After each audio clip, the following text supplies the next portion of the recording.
Amir Temur, Bibi xonim masjidini qurgan me'morni malikani o'pgani uchun qatl qildirgan deyishadi. Ammo bu yolg'on. Asl qonli fojia butunlay boshqacha edi.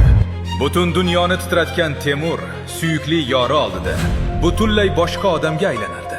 Uning qalbida faqat bitta ayol, Saroy Mulk xonim hukmron edi. Fatihlar o'z nomiga minoralar quradi. Ammo Temur islom olamidagi eng ulug'vor masjidga o'z nomini emas, suyukli yori Bibi xonim nomini berdi. Uning qurilishi uchun 1398-yilda Hindistondan noyob toshlar va 90 ta ulkan fil Samarqandga haydab kelindi.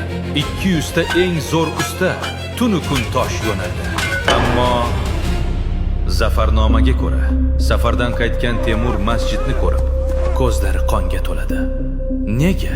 Chunki masjid peshtig'i ro'parada malikaning onasi qurdirgan madrasadan pastroq edi.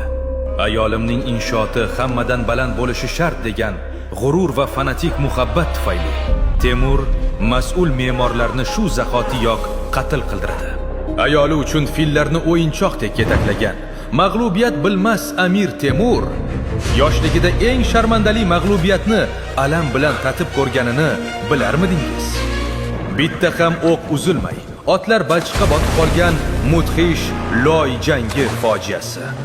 Yengilmas sarkardani tizzalattirgan sir keyingi qismda. O'tkazib yubormaslik uchun hoziroq obuna bo'ling.